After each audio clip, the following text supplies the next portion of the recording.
I had all the trappings of success. And out of the blue came the first of 3 strokes in 24 hours. One thing I did not do, AJ, was I didn't ask God, why me? Thank God, why me? Why me? You are now locked in for the Comeback Kings podcast. Let's go!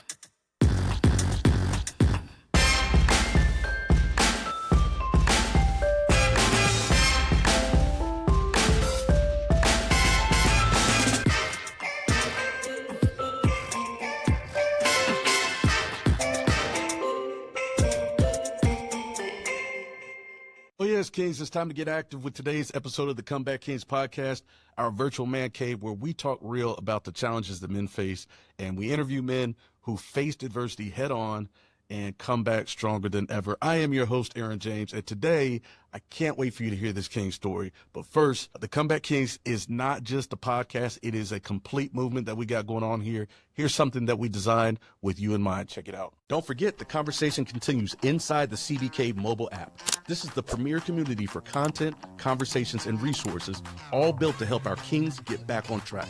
Inside the app, you'll get exclusive after-show clips, direct access to podcast guests, and insider interviews with industry experts on everything from health and wealth to relationships and spirituality. You'll also unlock member-only deals designed for the needs of real men, plus tools and training to fuel your personal comeback. Come network with fellow Kings from around the world and be a part of the global movement, helping men rise from setbacks and rebuild a life that they're proud of, with purpose, strength, and community. Join the movement now. Download the free Comeback Kings mobile app at cbknetwork.com.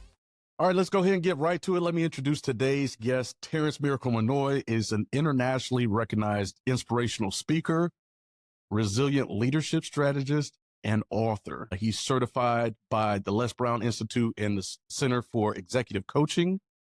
His speaking has been described as electrifying and thought-provoking, and I just got to tell you, he helps leaders thrive through change and adversity by emphasizing the power of self-mastery and emotional resilience, which, we talk a lot about here. So, he's got a successful career in sales, leadership, entrepreneurship, and athletics. Terrance empowers others to unlock their highest human potential and set their miracle in motion. King Terrance Miracle Minnoy, I'm honored to have you with us here on the show today, sir. How you doing, man? Hey, AJ, I'm honored that you even requested me to be on the show, man, and excited to share with the audience things that I have going on in my life, and hopefully it can be of a benefit to those out there in your audience as well, brother. Yes, sir, man. Excited to have you. Thank you for being here. So, yeah, let's just jump right into it, man. Obviously, you're very successful in what you've got going on in your day job and in your career and in your speaking. For those that have not heard of you before, why don't you just kind of give us a little bit of a background of what you are up to and what you're excited about moving forward? Yes, absolutely. Thank you, AJ. So I'm Terrance Minnoy. And some people know me as Terrance Miracle Minnoy, and we'll talk about that at some other point, why that is. But a lot of exciting things going on in my life right now. Just a little background on me: grew up in the east side of Bakersfield, California, man, and just came up as a young athlete with dreams and goals and wishes that I wanted to to kind of have my life at another level. I was surrounded by a lot of the things that you probably grew up around as well. And, but I was lucky, man. I was blessed to have some athletic ability, went on to college and started a corporate career after that, after athletics was done and all of that, and just started working my way up the corporate ladder in biotech sales. I've been doing that for almost 20 years now. And, but there's just some things that happened in my life that have caused me to maybe take a little pivot and start a brand, start a business of speaking and coaching, wrote a book, so forth and so on. And now I'm just trying to speak across the country, sharing with different audiences of different ways for them to exude their resilience as well in life. And I've got a lot of things that are happening right now, a lot of speaking engagements coming up, and just excited to share on any platform of what's happening in my life right now. So again, man, just excited to be on your show as well. Thank you. Well, okay, so I got to know. So if you say athletics on this show, people are going to say, Tell me more. So what kind of athletics? Football, So swimming, basketball. basketball, hooping. Okay. I was hooping, but even though I'm built like a football player, so I always get that. Did you play football? And I go, no, I play basketball, man. I was blessed enough in high school to be a decent player. I got a Division I scholarship. I went to Idaho State University, played ball there, and ended up finishing my career at a smaller college. But I played point guard and shooting guard, man. I was decent, man. I wasn't wonderful, but I was a decent player in basketball. Right now, man, actually, it's funny. About 20 years ago, I started refereeing basketball and went into college basketball as well. So from Division I, Division II, junior college, I actually referee college basketball to this day. So that's my athletic background. Well, listen, I will tell you, you know, I'm very impressed that you would be straight up and transparent with us, because that was your time to shine right there. You could have said, "Oh, nice," and nobody would have known, man. Nobody would have said, That is true, because I am old enough where you I don't know if you can find the footage, so That's I could have said anything. oh, there was no YouTube. There was none of that growing up. So Absolutely, bro. okay. Absolutely. So you got the sports background, and what did you say, 20 plus years in medical sales? Is that correct? Yeah, absolutely. In biotech still. What's with that? Like, what do you do? So what I do is, of course, I started out in pharma sales. So basically, I have a product or products that I promote to doctors. I have an assigned territory. I have an assigned number of accounts that I have in my territory. And I just would talk about my drug, and I will go see them. Hopefully they write the drug for the appropriate patient in their practice. From there, I moved on to market vaccines, to HIV medications, to now I promote a drug for severe asthma. So just really going and talking to my providers, allergists, pulmonologists, man, doing what I do, having a territory, kind of building my life around that. Very flexible career, very rewarding career. And yeah, man, I'm excited to not only, like I said, help people in this genre, in this arena, but also, with my corporate career as well, just being there, having the opportunity to save lives and help people live better. Hey, let's go, man. Good for you. 20 years, man. Listen, people don't do that these days. No, they don't. Not with the same company. Is it 20 years with the same company? Two companies, man. I one company 15 years, and then the last 4 or 5 years with another company. But let me tell you this, it's funny. Hopefully somebody can take something away from this as far as not burning bridges, doing everything to be excellent as a default for them. What I mean is it's always being excellent. So the person that hired me into the pharma industry in 2006, we worked together for about 4 years. We had a great relationship. We would keep in contact over the years as he moved on to other companies. But when this other company 4 years ago, so we're talking 15 years pretty much later, 11 years later, after we started working together, he called me about another opportunity he was building with this particular company that I'm with right now. And that just, of course I came over, and income improved. It got better. Everything even got even to the next level, all because, I didn't burn bridges before. You get what I'm saying? I kept the friendship going and things like that. Yeah, man, I'm in a great place right now. Yeah. Well, so you got the good job, you got the hoops background, and you said you're speaking as well, and you have a book. Yeah. Tell us about. So about 10, I want to say about 6, 7, 8 years ago, I started speaking on a part-time basis, and it's still pretty much part-time right now. And I did that for a reason. And again, we'll get into that in a little bit. But I started a brand, and it's something that I've always wanted to do. And I finally developed a platform to do it. And I launched Miracle Minnoy Motivation several years ago. Now, some people are giving me a hard time about saying miracle. Well, it's not something a name I gave myself. There's people calling me a walking miracle all the time. Therefore, I just started the brand, Miracle Minnoy Motivation. And so with that, man, I speak to audiences all across the country, large and small, mainly in a corporate setting, some in professional association setting as well, and some in education. It just depends. But I mainly really focus on that maybe that corporate audience, a little mix of corporate and professional associations where kind of I found my landing spot, my sweet spot for me. Nice. So the brand is Miracle Minnoy Motivation, and you're speaking and you wrote a book. Now, are these two separate things or are they together or? Yeah. So these were two separate things in the sense of from the story that he in, we'll get into a little bit, is that I felt that I had some things on my chest or on my heart, I should say, that I wanted to share. Even before I became a speaker, even before I said, one day I'll do this, one day I'll write a book, one day I'll be a speaker. Then once something happens in your life and says, you may want to get to that sooner than later. And so that is what kind of pushed me, this pain point, right? Kind of pushed me out there to go, you know what?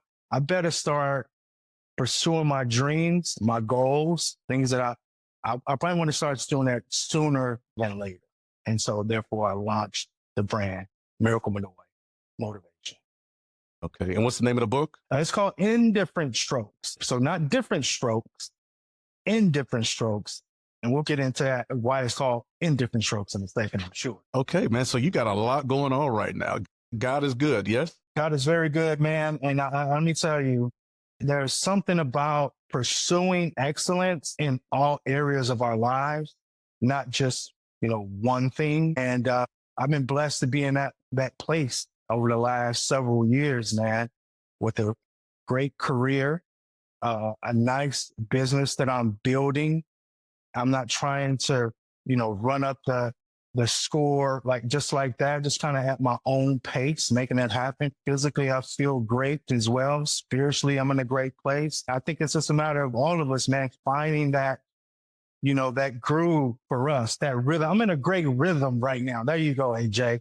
I'm just in a great rhythm right now. And I think that I can share a few things that'll probably help some folks out there in the audience.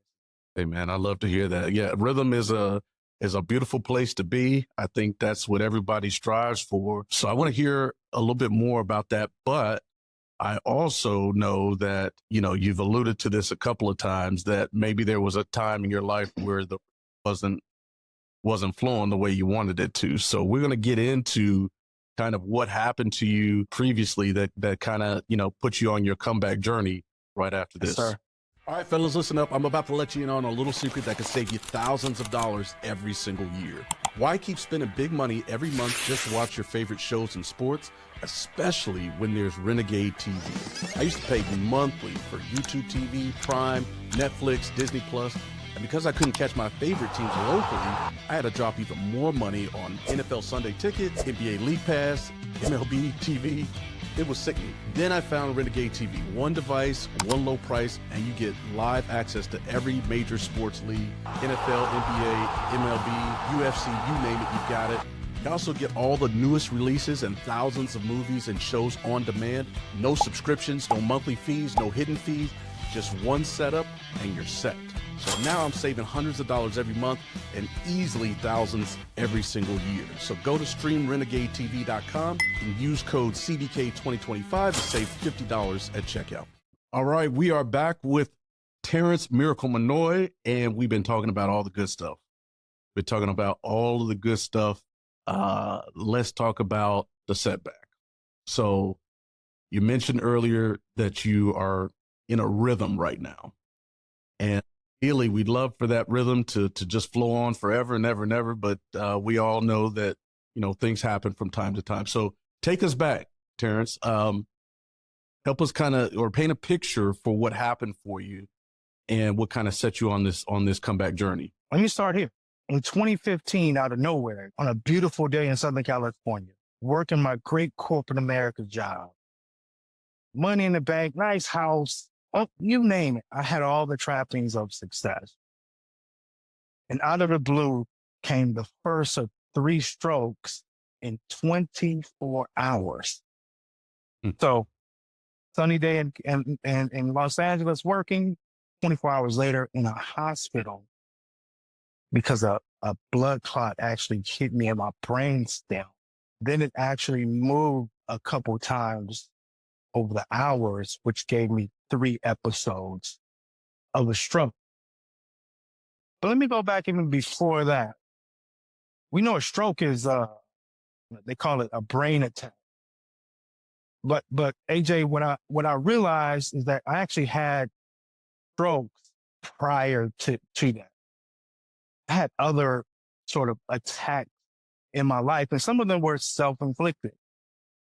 And since I just think it's appropriate on the Comeback Kings here that I mentioned that at the age of, here I was this high school athlete, people liked me, things like that. I was successful. I was well known as a jock, but I was student body president. I was doing some great things in high school, but I had a child at the age of 17.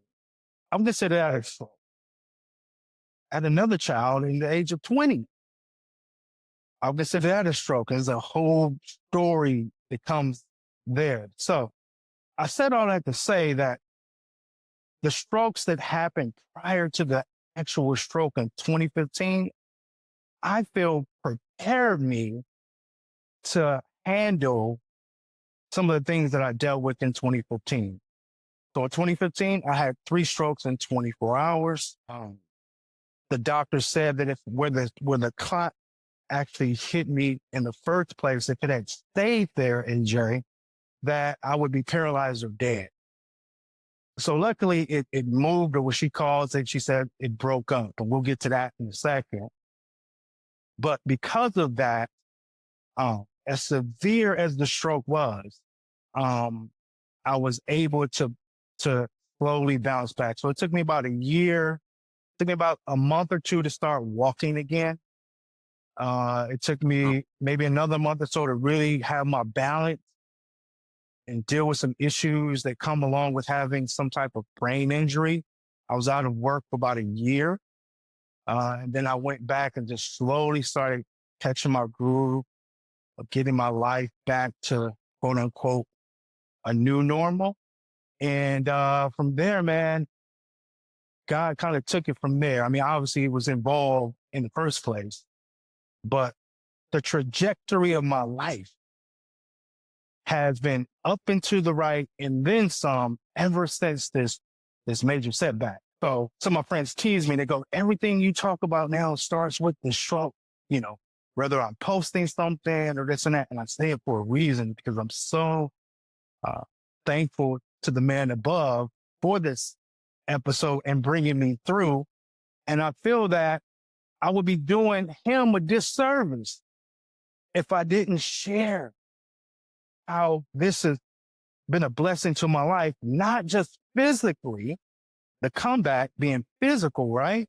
But how it has blessed every aspect of my life. So when I coach people, yes, sometimes they want to be coached to win, whether it's corporate, whether it's health, things like that. But I help people win in multiple areas because this stroke has just synthesized some thoughts, some practices that have helped me help a lot of people in every area of their life, not just one. And I just want you to be a great total person, right? Not just in one area. So that's my story. That's my background. And obviously people can go online and see videos of it and so forth and so on. I took videos, AJ. We're going to go through that right now. They won't need to necessarily go further research, because I want to break this down, because what is that, 10 years ago, right? So yes, when you share it now, you share it from a position of, and I'm so thankful that happened. I'm so thankful for everything that happened after that.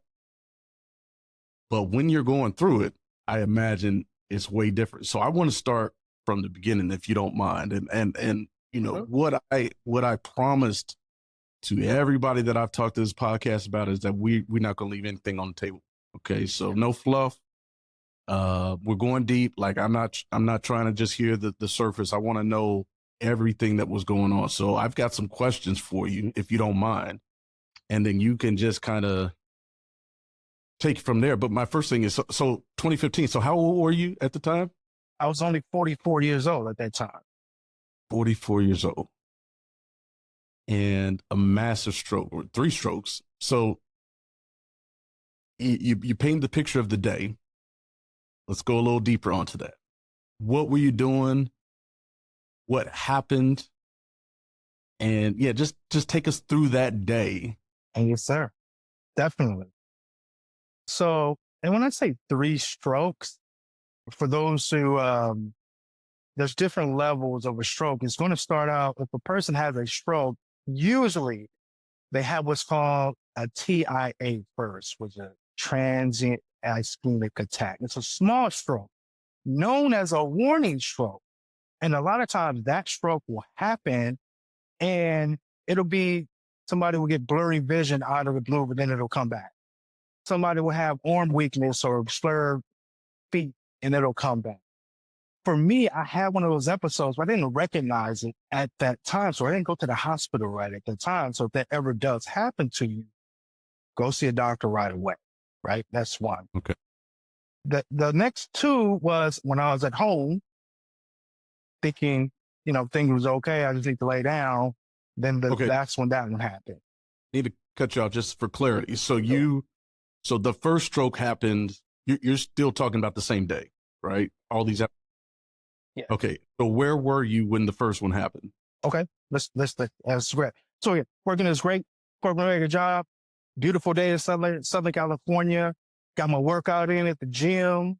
I was meeting a girlfriend of mine at a mall for her. I was to work and I did that. Luckily there was a chair nearby. I sat down and, I just felt weird, but then it kind of cleared up a little bit. And as the evening went on, there are different little episodes that would happen to tell me that my vision wasn't right.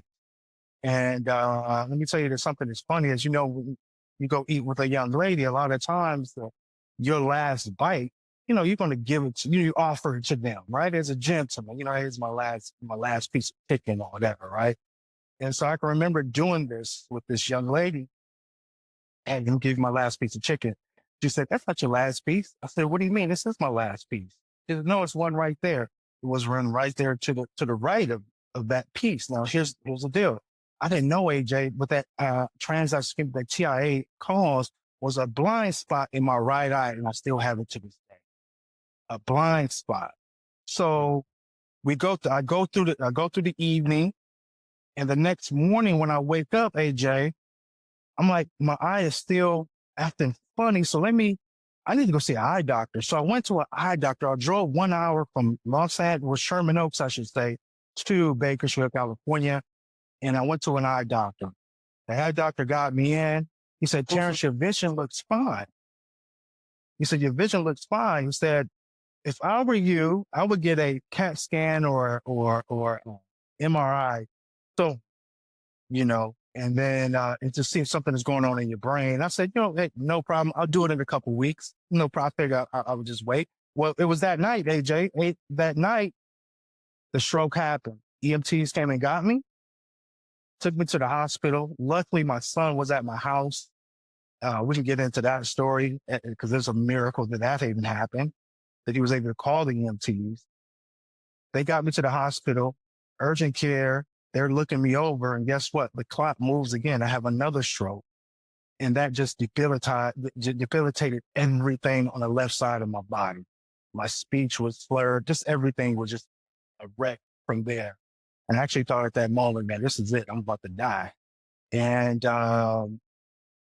that's kind of how everything happened. And from there, I was in ICU for a couple of weeks and went to rehab and so forth and so on. But those 24 hours, there's so many things that happened during that day. I think something that's interesting that happened that day that your audience would be interested in. When I was in Los Angeles, having this beautiful, wonderful day, I made a post that day. I made a post on Facebook. I actually heard a rap song, and it was Pusha T and Kanye or something. I forgot the name of the song, but Pusha T's line in that song he said, "Ask Steve Jobs, wealth doesn't buy you health." And I actually posted that, AJ, and I said, wow, through all the bravado, there's some wisdom that comes through rap, right? Not knowing that within 24 hours after chasing wealth, I would be in a hospital fighting for my life with a massive stroke. And so I like sharing that with the audience since I actually have the post that I show on screen to show the actual fact that I made that post that day, but yet within 12 hours, 15 hours, I was in the hospital fighting for my life, man. And so, Man. in one chapter of my book, I call it The Universe Talks to You. And I just feel like there are certain things that happen in our lives sometimes that uh, that happen prior that kind of gives a hint to what can happen or what will be later on. I'm sure you had those things. Some people call it deja vu, whatever it may be. But there's so many things like that that happened that day and the several weeks after. So did you lose consciousness at all during this period of time? One time I did. So when the third stroke, when it moved again, I blacked out, but I can still hear, AJ. So here I was in a fetal position. I could feel my body contort on this hospital bed and I could hear stuff, but I couldn't say anything. But at the time, my girlfriend, I heard her screaming at the nurse to help me because she was witnessing this happening. And all I can hear was, and this is what you want if you ever go to the hospital, you want a calm nurse, a calm doctor, right? This nurse said to her, hey, just calm down, was trying to just calm her down and giving her assurance that everything was going to be okay. So I actually hear their conversation, but I couldn't react to it or anything like that. I blacked out. Next thing you know, I woke up, like say an hour or two later in ICU. And you said your son is the one that called the ambulance or called the EMT. So how'd that thing all take place? Universe sometimes talks to us. My son at that time was 24, 28 years old, something like that. He's a good kid, young man trying to find his way in life, made some bad choices, ended up being incarcerated for a few months. Now, keep in mind, he had never lived with me ever his entire life. Never lived with me. We're cool, we're close, but he just separate households, so forth and so on. Mm-hmm. When he was getting ready to get out, he gave me a call. He said, Dad, can I come stay with you? Until I just get back on my feet. AJ had plenty of space, plenty of room. He definitely could do that. I said, yeah, sure you could. No problem. And this happened when he had been at my house maybe 2 or 3 weeks when the strokes happened. What I'm saying is, had he not been there, I would have been on the floor, not being able to get to a phone all by myself. And when you have a stroke, it's all about timing. You got to get some help like ASAP. The longer it takes, the worse off you're probably going to be. So luckily, man, and keep in mind, when I went home after that eye doctor appointment and laid down in bed, I didn't know if he was home. I didn't see his car. I didn't know if he was in his room or not. I know I just went to my room and laid down. And when this happened, I called his name, Devin. I just yelled, and luckily, man, he came running in and saw me on the ground. So the fact that here it is, my son had never lived with me ever full time, but he just so happened to be with me during this time, I think is an absolute miracle. I think it was God's provision. And I definitely know there was the higher power was involved in this situation, bro, because he's never lived with me ever. But yet when he comes, he happens to be there to basically save my life, really. And so I'm so thankful to him, man. I call him my hero to this day. He just plays it down. I do. Man, that's crazy. So now you're in the hospital. You just had the third stroke. At what point in time, like, were you understanding of everything that was going on while you were in there? Yeah, I know you said you could hear the doctors. At this point in time, do you know you were having strokes? Yes. When they came in and told me that's what happened, of course I couldn't believe it. But yeah, so I was blessed to, again, stroke affects people differently and people can have different types of stroke. I had what's called an ischemic stroke, and therefore that's about 60 to 70% of the time people have an ischemic stroke. Some people have what they call hemorrhage stroke, right? Where they actually have a blood clot that actually burst in their brain. They call it a bleeder.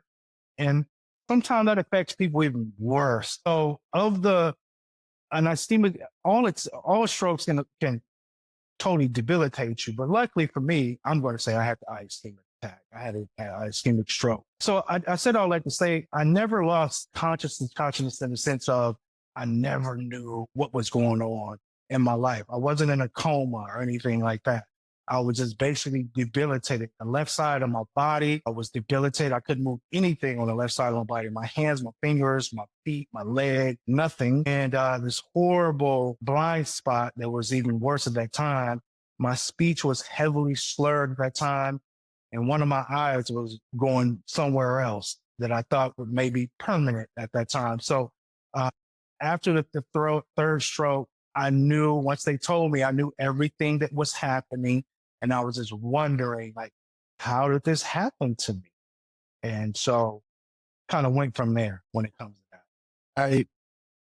I've heard people with strokes. I've had family members that have had strokes. And as you mentioned, every experience with it is different, right? And, the outcome of it as well. What were you thinking? What were you feeling inside when this is happening to you, right? You say, how is this happening to me? I mean, by all accounts, athlete, a successful business, career guy. Now, all of a sudden, you're laid up in a hospital bed. Got to be mind altering at that point in time, I'm assuming? Or maybe is that an understatement? Yeah, it's definitely an understatement. Because even prior to that, AJ, again, I worked out on a regular basis. I don't think I, was eating horribly. I probably wasn't the greatest, but it wasn't horrible at all. So this is what surprised, family, friends, and everybody. One thing I did not do, AJ, was I didn't ask God, why me? Thank God, why me? Why me? And I think one of the reasons why I did that is because personal growth, personal development that I was involved in years prior I always had, church or God is, in my life. I say, God, if this is, your will, and if you have more for me, that's fine. You want me to do, I don't want it though, but I'm not going to blame. But because of the personal growth, personal development, things that I learned over the years, I didn't abandon all of those messages that I used to hear. So here's the deal, AJ. A lot of times we get into a negative situation and we totally forget all the things that have been poured into us prior to that, the positive messaging that has been poured into us.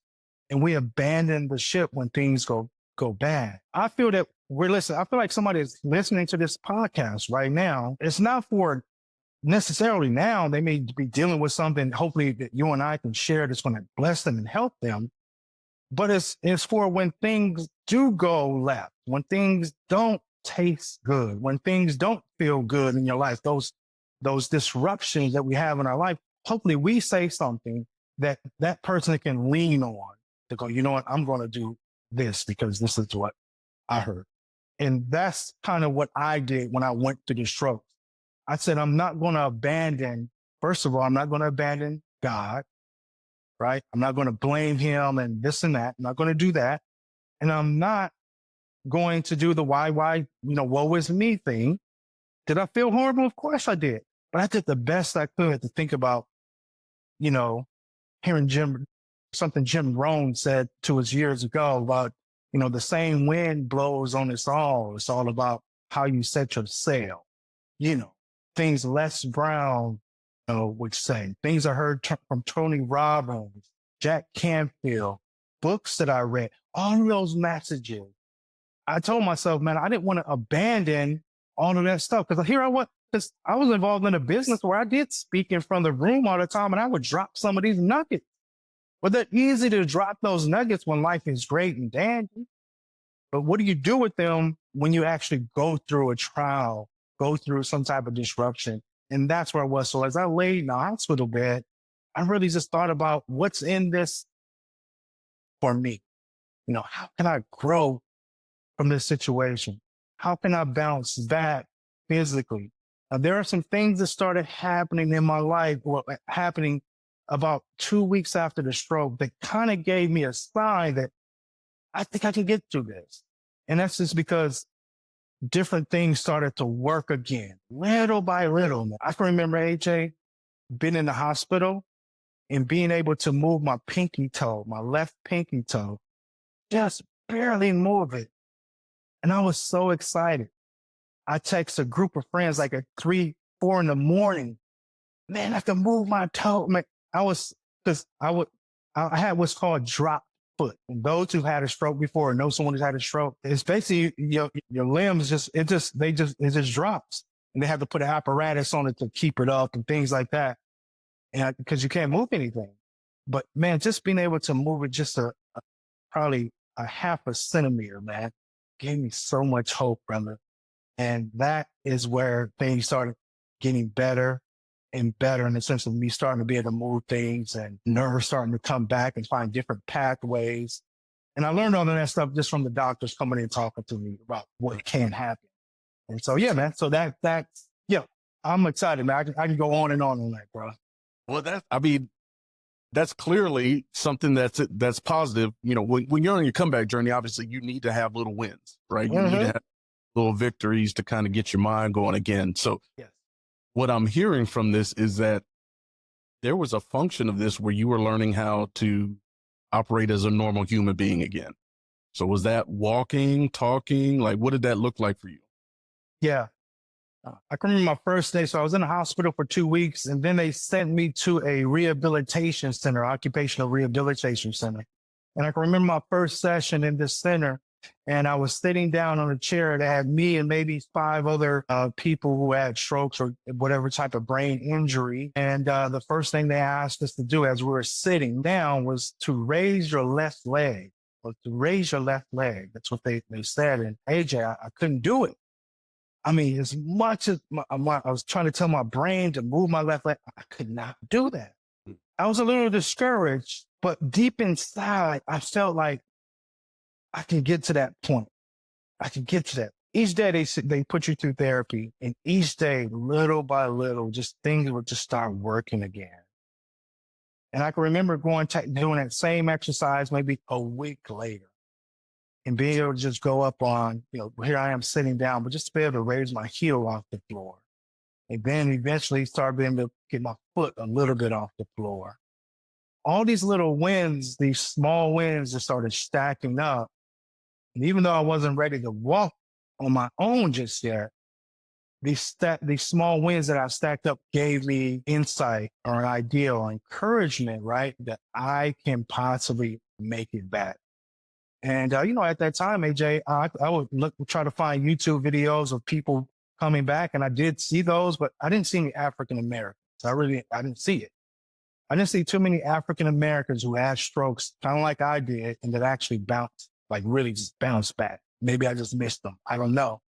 I definitely wanted to be one of those guys. And that's why I recorded a lot of my therapy, took a lot of pictures, things like that, because I was hoping in my mind, hey, one day I'm going to come back and I want to make sure I'll be able to share the story with other people on YouTube and wherever else so they can be encouraged as well, man. But again, I started stacking small wins physically, and that definitely helped me mentally as far as knowing that I can make this happen if it was God's will, for sure.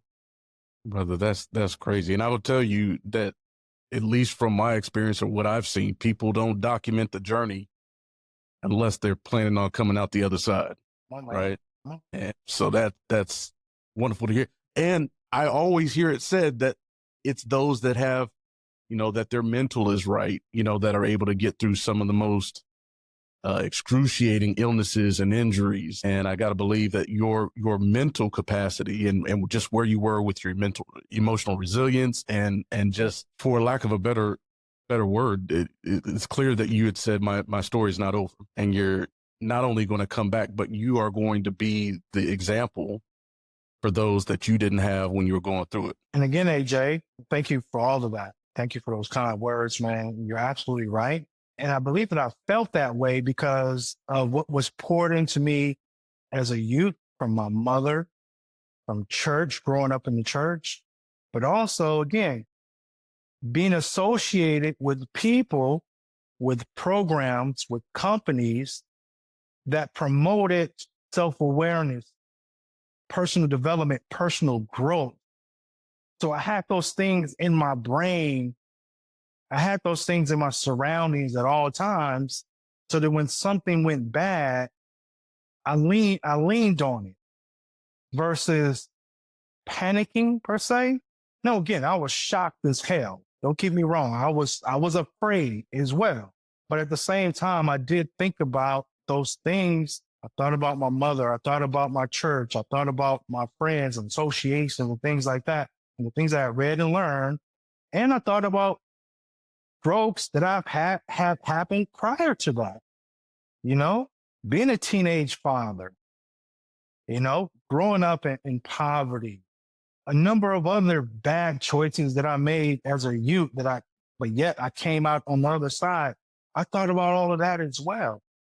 And I think that is what helped develop my mindset as I laid in the hospital bed to practice those things. I didn't want to be a hypocrite, AJ. I didn't want to speak in front of people about doing something, but yet when I go through it, through a challenge, I don't lean on that same thing. And that was, that was important to me, that I actually lived my values the best that I could. And I feel that that is what helped me start moving again, being able to stand up, being able to walk on my own again, being able to run again, being able to get back to life as it was prior and then some. So you're absolutely correct about what you said. This is why I'm so passionate about sharing the story. Well, there's so, I mean, listen, you really are a miracle, right? Everything from your son being in the room to the bounce back.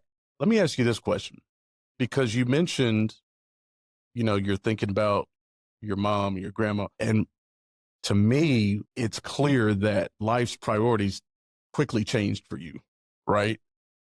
Where you're worried about going to the gym or, something maybe superficial. And now all of a sudden you're learning how to move your left leg. It's a crazy difference. What did that do for the people, do to or for the people around you? What was your circle like and what were they going through when all this was happening? Clearly you can't work, right? You say you didn't work for a year, right? So I gotta imagine finances, were impacted by this.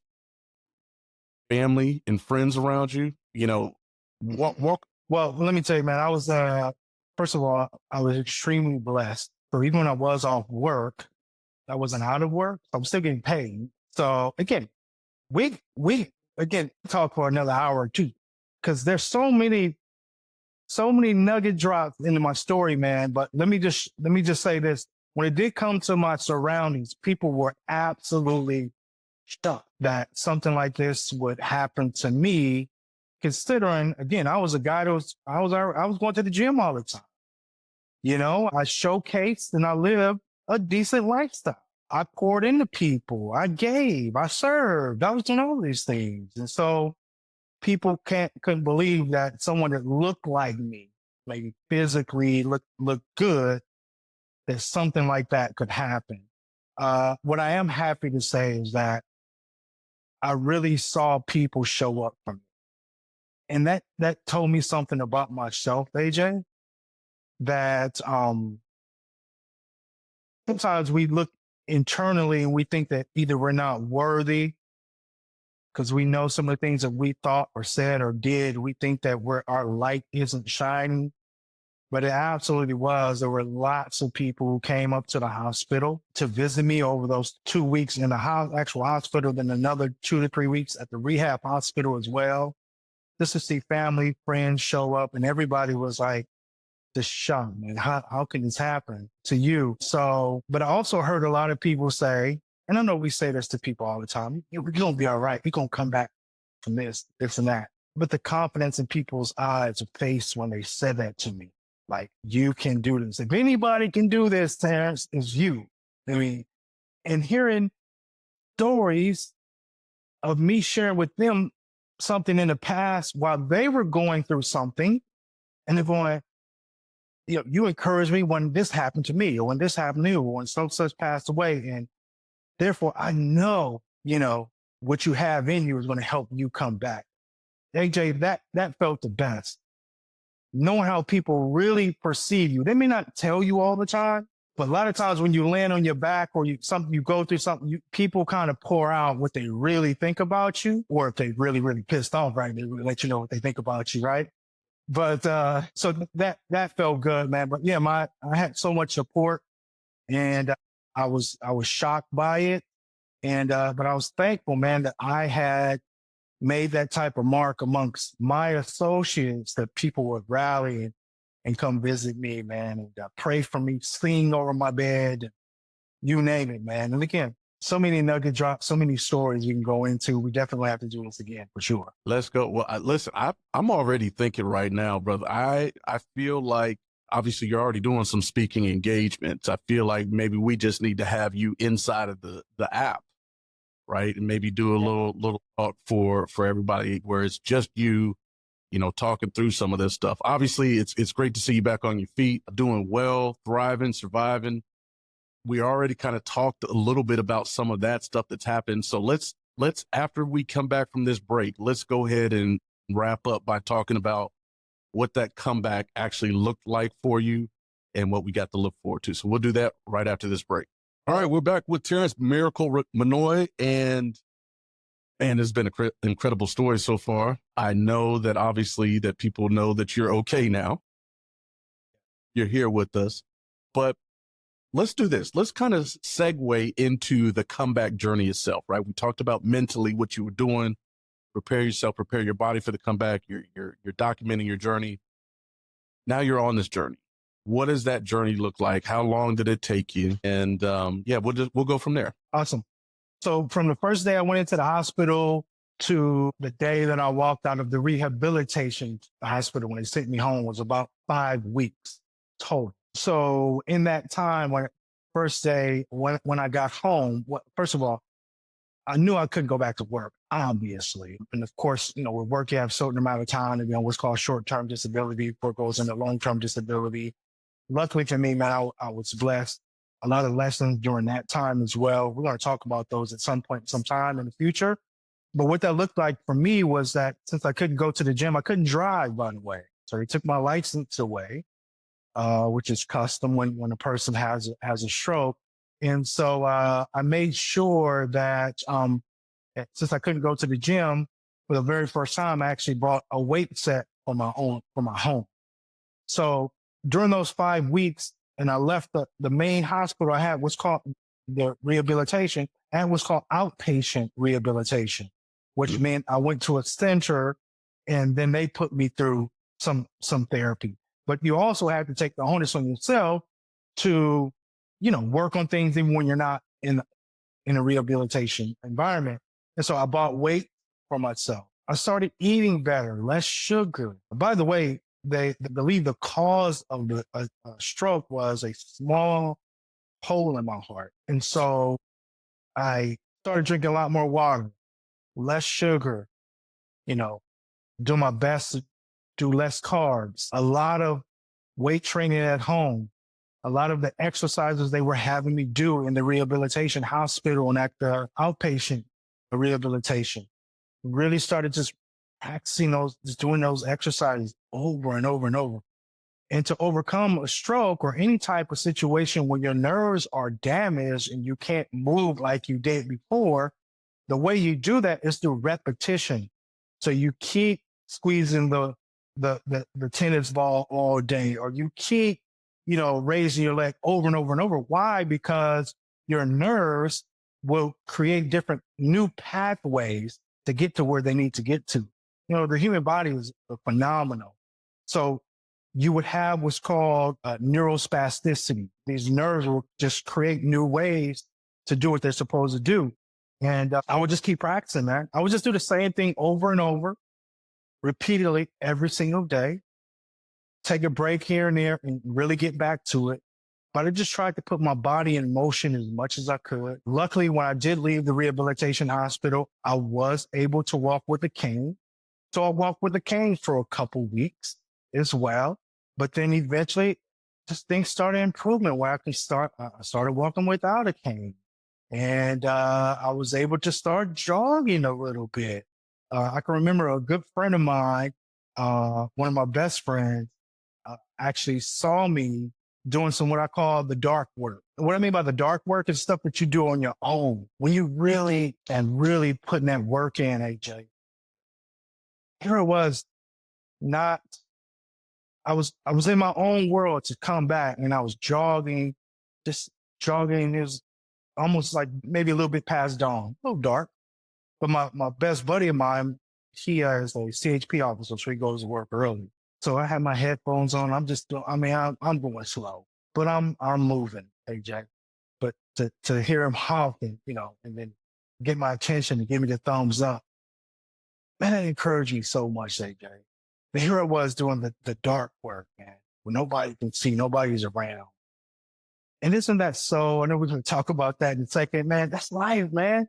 It's doing that work when you're not getting accolades. Nobody can see you. You're not posting it. You're just going to work. And that just encouraged me more. So it was a lot of that during that rehabilitation stage. I finally got to a point, AJ, was that I was able to trot on a treadmill. I remember going days and days doing that. And finally, AJ, get to a point where I can run at like 3 miles an hour. That, even got up to like 8.5, 9 miles an hour for like 30 seconds. Like just really getting back, man. Had a little limp with it, but it was coming back, man. So during that time, man, it was just work, work, work. Another thing it was, AJ, I did the best I could to continue to serve as much as I could. I just felt like me giving back or me sharing a positive word or making sure that my tithe still got to church or giving some clothes away, whatever it was, AJ, I just felt like the more I did that, the better I felt. And I know it sounds cliche, and I used to think it was cliche and, it's BS, but I mean, it really is real, man. When you give to the world, things just happen for you, man. They just do. And same thing, even what you're doing right now, man, your podcast, your audience, giving to your audience, not this big expectation, not asking for something back all the time, but you just taking time out of your schedule. When you're probably dealing with, so you probably got some stuff going on, but you still it comes back to you, man. So I'm a firm believer in that.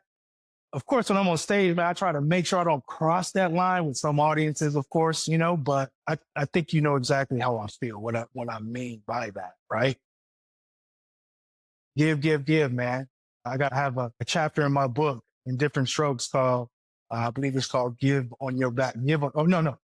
Give it away, give it away, give it away. Like the Red Hot Chili Peppers, give it away, give it away, give it away. Now, it's basically, when you're on your back, give. When you're in a tough situation, give. That's going to help you rise. So I hope I answered your question, man. Well, listen, yeah, man, this is your show, man. I'm just here. I'm just taking it all in. So this rehabilitation period, it's clear that it wasn't just some overnight success story, right? And I think that's sometimes what we get frustrated with is how long the process is taking, right? Is there an insight to the process? You talk about jogging, and then being able to get to 2, 3 on the treadmill and stuff like that. The whole process as a whole, how long would you say that was from the time that you're in the hospital bed to the time where you felt like I'm back? First thing I'll say is that any stroke survivor knows or heard a doctor say recovering from a stroke is lifelong. And it really is, man. People can't tell, but I still deal with, some small residual effects of that. But to answer your question specifically, I would say 18 months to 2 years before I felt kind of normal. I felt good, but as far as feeling like I'm Terrence, I'm back, about 2 years. And I'll say 2 years because I missed 2 seasons of refereeing basketball because this happened right in the middle of basketball season in 2015. This when I was, refereeing. And I didn't go back to officiating basketball till maybe 2017, 2018, when I just felt like, okay, I can move, and not feel any type of resistance or being afraid of falling, losing my balance and things like that, because those are the things that were affected in my life. So I would say about 2 years, man, before I really kind of got my groove and got my rhythm. I will say this though, AJ, mentally though, maybe 9 months mentally, but physically and able to actually put it all together. It took a couple years though to really bounce back and feel like, Terrence. And we're glad you're back, brother.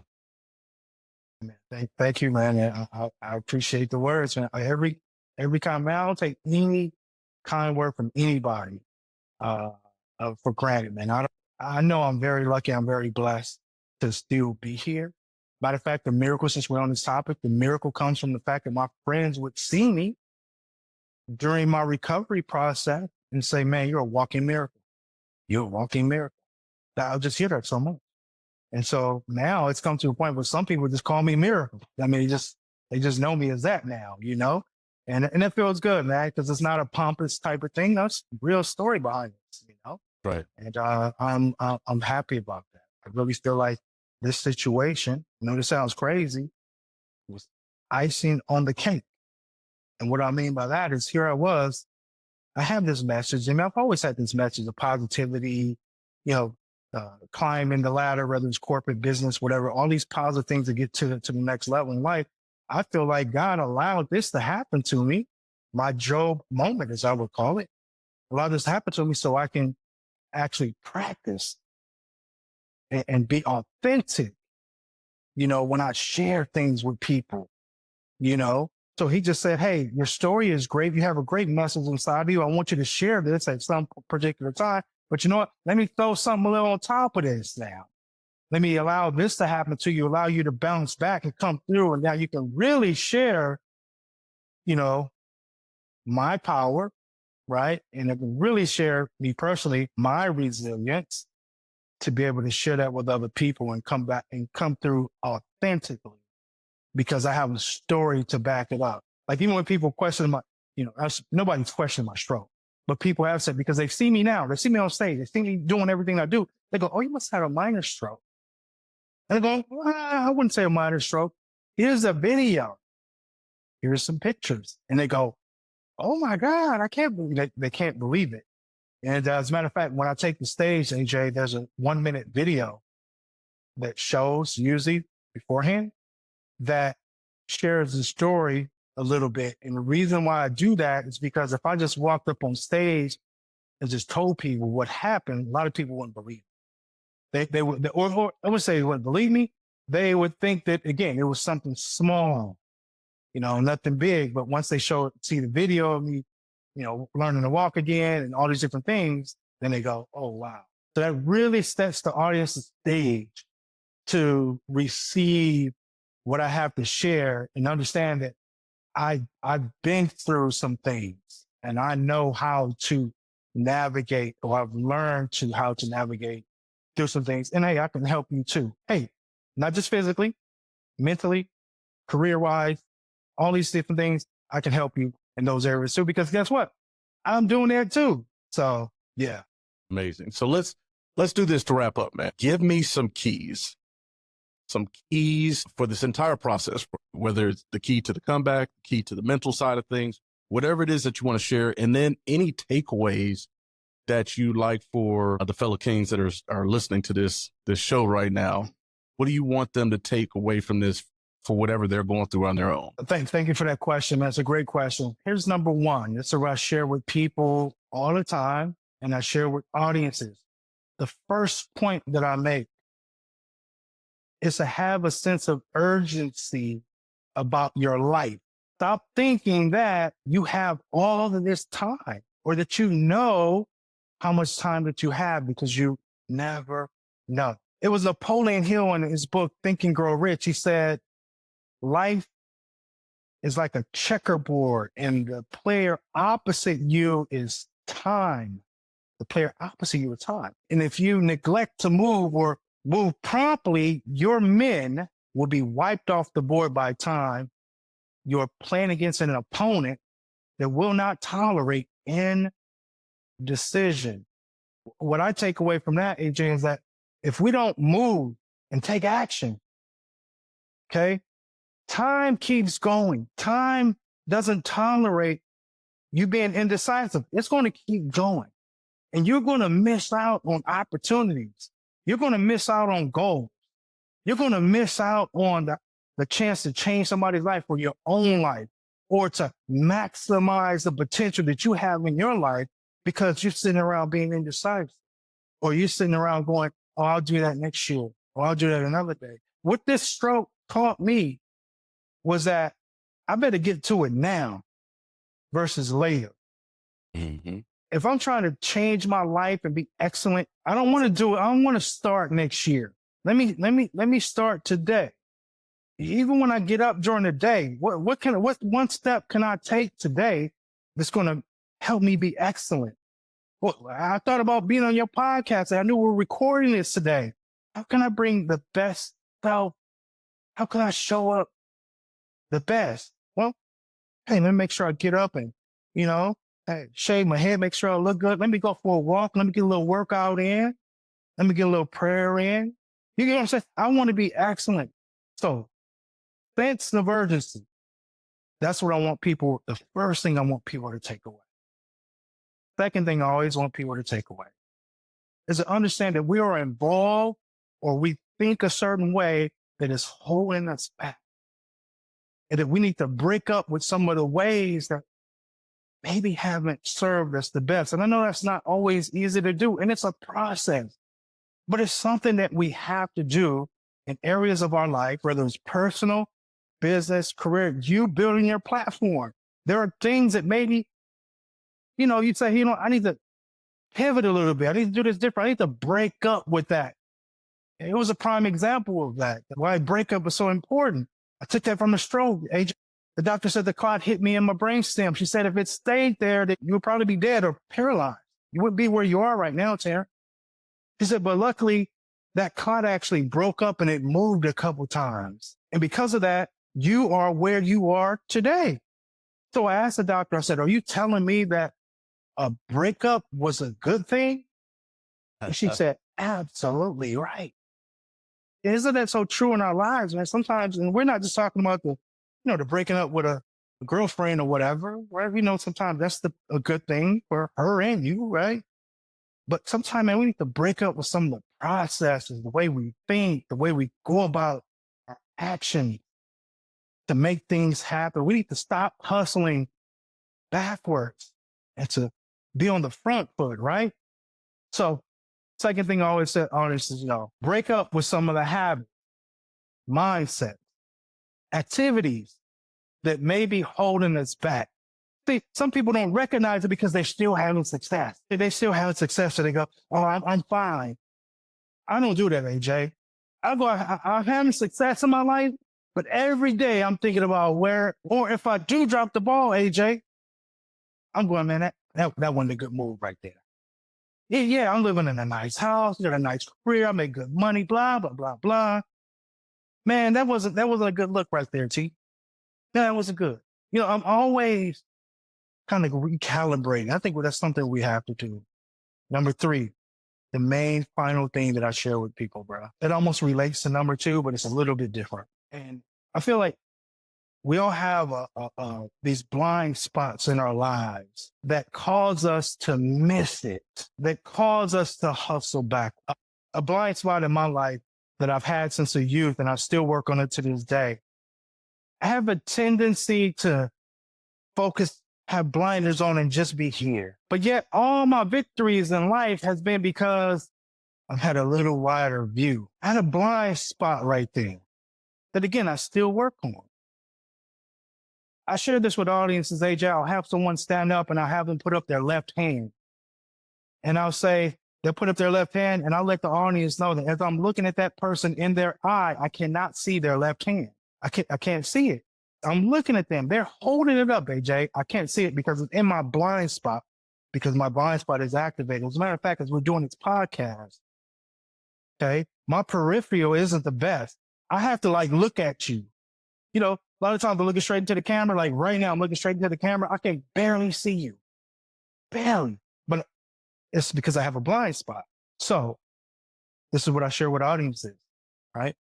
The reason why I've had these blind spots is because of pride, lack of coaching, different things that we're doing that we shouldn't be doing, behind closed doors, maybe. a number of things that cause us to have these blind spots. How do you uncover those blind spots? I always let people know the first thing you do is start serving other people. Self-reflection, looking within yourself and realize that there are things that you might be missing that could probably take your life to the next level. Me being so here, I did okay. But once I started thinking about other people and how my story can serve other people and not just thinking about the money and things like that, my life just started getting better. It's because, again, I had a blind spot. That's just one example. So if if you have or you recognize blind spots in your life, do what you can to uncover them. And sometimes it is listening to a podcast like this, getting a coach or mentor, maybe in your relationship, maybe you pick from the wisdom of your partner. There are different things that we can do to uncover those blind spots. So those are three of the main things that I talk about from stage and lessons that I've taken away in my life from the strokes that have a direct parallel to the stroke. So I let people know, look, the book I wrote, it's not a stroke book. When I talk, it's not a stroke talk. It's the parallels that came from that situation that can benefit me, you, anybody else in their lives if they're open to the ideas. It's funny. Sometimes I start out my talk by just making sure everybody, I even have them chant, keep an open mind. That's what I want you to do. I want you to keep an open mind because I'm going to paint a story. I'm going to paint something for you, but I want you to get something from this. But stay with me on this. Keep an open mind to get there. So I can go on and on, AJ. Man, whatever we want to know, I can tell you more. But those are three main takeaways, man, from that situation that I give to everybody that I talk to. Even my daughter, 16 years old. Brother, that's fantastic. This is fantastic, man. That was exactly what I was looking for. I appreciate that. So, yes, sir.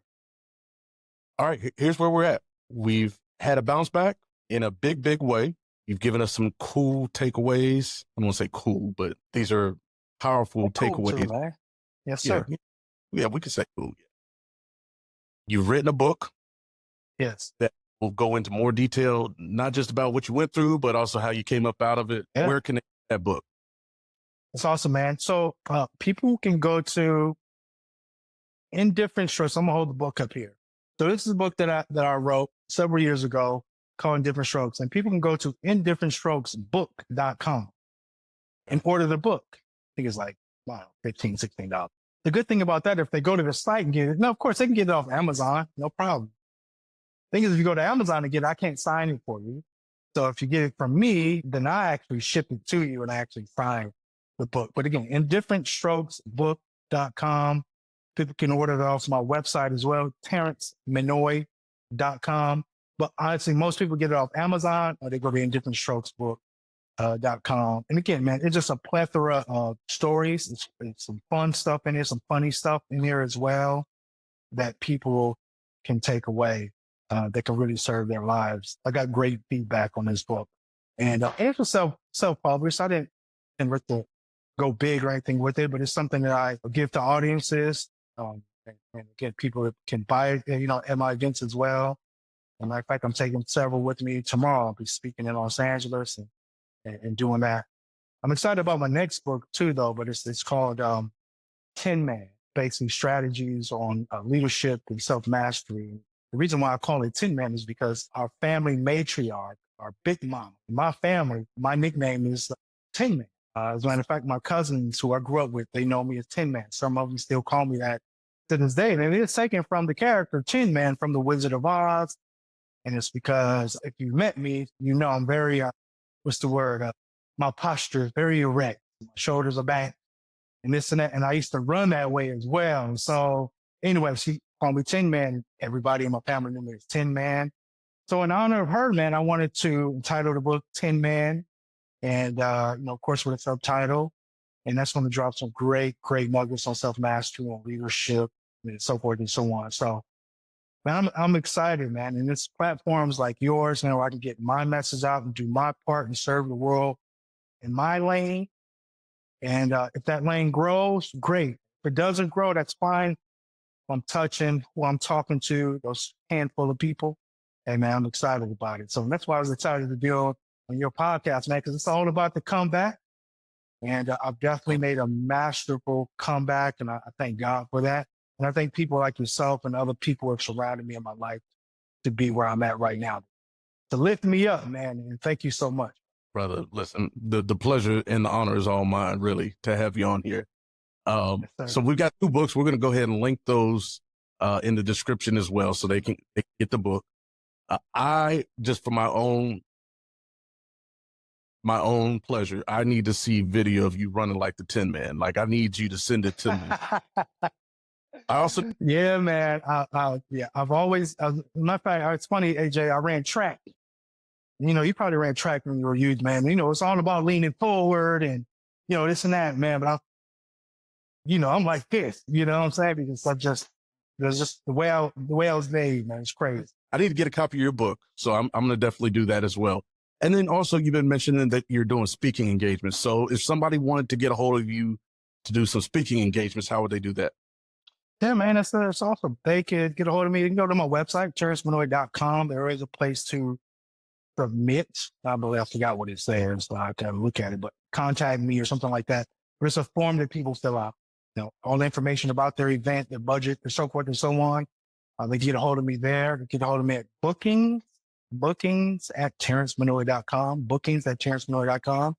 They get a hold of me there as well to possibly book me. And yeah, man, I'm open to different levels of their events as well, man. I don't say no to a whole lot of things unless it just really doesn't make sense as far as my messaging is concerned. But I speak to audiences and maybe 50 in the audience to, 5,000 in the audience. It doesn't matter to me. I'm not too big. I know that what I have to share can be a blessing to small and big audiences, different audiences. I'm always open. I'm always also I coach just a couple clients every quarter, every 6 months or so. I don't take on too many people just because I'm part-time. I just don't, I can be pulled in so many different directions when it comes to that. And so they can get a hold of me there as well. Bookings at terranceminnoy.com or just go to terranceminnoy.com. And hook me up. Excellent, brother. And hopefully also they will be able to contact you inside of the app once we get you inside of the app.